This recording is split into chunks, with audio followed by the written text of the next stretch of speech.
Sanibonani molweni endanamkela kwezaseTV ngesiXhosa. Uzethu ke usancokola nomfundo uyacapha ukumshiyile ke ngasisenzo sakhe ukuthi akamazi uba uyenzeleni lento. So uthi komnye hayi mina bendingayenzi ngokakubi. Uthi omnye undihlazile kodwa ke kwabanye uthi mna bendisenzela into yoba mna wenza into oyithandayo ungenzi into because unyanzelwe. But ke unomfundo ubonakele ke guys encokola nomngane wakhe abafunda naye esikolweni ke nayo bekhona phayana umngane bemxelela ke into yoba ufumene isertificate excited ke sithi kanti usisi wakho yintoni ingxaki yakhe ngabe sesitsho omnye ndiyamthanda usisi wam kodwa nam and-understand uba yintoni le ayenzileyo. Kwabe sibuza omnye uba uphindane negoli kanti athi komnye ayi andazi nam uzophinda nini. But ke besembuza komnye uba wena uyathanda na ukwenziwa obu wakuhlolwa. Athi ke ugirl no uyathanda kodwa umatron akekho nice unolaka. Ndithi umatron naye uyiphathi yabamama bapha bahlolayo ngowasendaweni mos.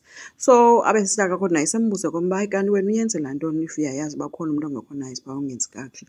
Abe sesithi untombazana lo no iproblem yami ibrother yami ifuna ndiyoyenza nguye ondinyanzelisayo.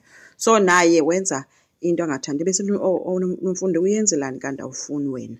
Khangamphendule ke guys umuntu ebonakalisa into yoba naye akathanda ukuya phaya mhlawumbi ufana nozethu naye wayesenziswa into angayithandiyo. But ke unomfundo yena ubukeka ngathi uyathanda kodwa ingathi beyoqala naye ukuyohlola akayazi laa nto. USifiso yena kwelakhe icala ufike evutha ke kowabo afike ebalisela khona ke umama wenkosikazi yakhe emxelela into yoba into eyenzeke phaa apho kuhlolwa khona ama-virgin. Ufike uzethu wathetha phaa wageza wathini wenza zonke ezi zinto azenzileyo. Ethi ke hayi into endiyibonayo mba uzohlawula lo mntana laa nto ayenze phayana imbi because udelele isiko. Kulozethu yena kuyise engekho uhambile uthi uyohlola ukutsho uMashabalala uthi uyohlola ngoba uvuke erhazelwa ngumzimba. Unina ke ubleyima uzethu uthi wena sesisenzo sakho because wena apho ufike utatakho engenanto namhlanje utatakho akekho right ngenxa yezinto zenzileyo. So le nto ayidingi uba kuthiwa makaya ekliniki idinga into yesintu nje straight. So yena ke ngapha uyile ke utata uHlongwane eyohlola ke kuSifiso. Apho uSifiso ufike wamxelela khona into yoba umzi wakhe wogqunyelwa ilifu elimnyama ikhona into engekho right ezokwenzeka. But ke ngathi umnikile ke amayeza into yoba makahambe wasebenzisa. Kwelinye icala uzethu ufowunele uShobane ke embalisela ke but uShobane wabesemxelela ke into yoba vele sevile uba wenzile sithi uyenzileni kodwa le nto yenze phaa. So uShobane ke guys uzalwa ngumatron.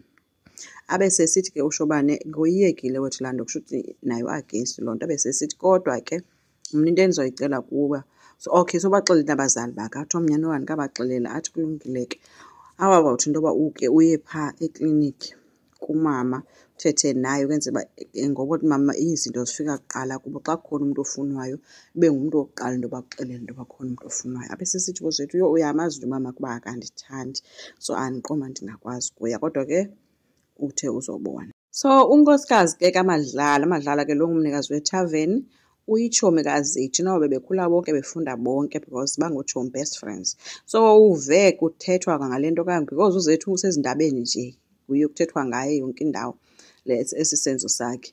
Abe sesiva loo nto kangangoye loo nto ke notsibelibheki yakhe sithi hayi uZethu kanti ukhona gijima waya kulo Zethu apha afike khona sivuyelana ke netshomi yakhe sithi hayi butheni ungasandixeleli into ubuyile. Hayi ke besithi omnye hayi ndilibele kodwa ke anyway ndisekhona. So bathe besancokola kumnandi ke itshomi icaba iyaziwa ke nakulo Zethu because abazali bebeyincumele nje.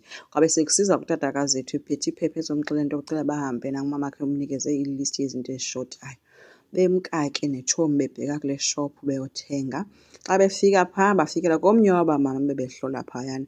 Laa mama khange avume ebuliswa nguZethu emveni koko besethi uZethu uyabhatala wathi no anti mna ndibathengisela abantu abangawahloniphiyo amasiko so ndicela undihambele nje nemali yakho. So baye bemkake bamshiya kanjalo kumama wabantu ebanikeza loo attitude ke.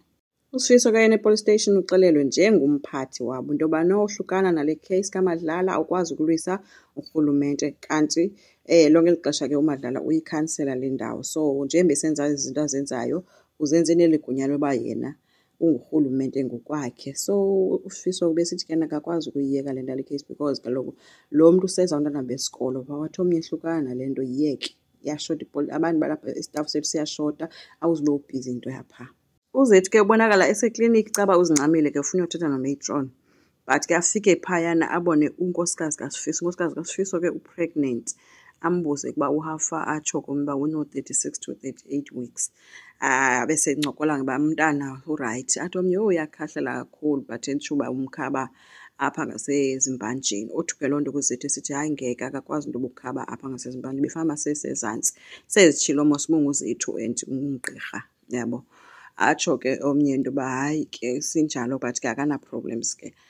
But bathe besancokola ke abesebuza unkosikazi lo uba hayibo, ayinguwe nalo bekuthiwa wenze into ngaphaya. Uthe engekaphenduli ke uzethu kwabe sekufika umatron ke sithi hayibo, ikwanguwe nalapha uzohlukumeza iziguli zam ke ngoku. Abe sithi omnye hayi bendizincokolela nje. Wasithi omnye okay, kulungile ke ndicela uhlukane nje nezigulane zam ke yonke le nto uzoyenza apho. Abe sebiza le ntombazana ke yongena nayo.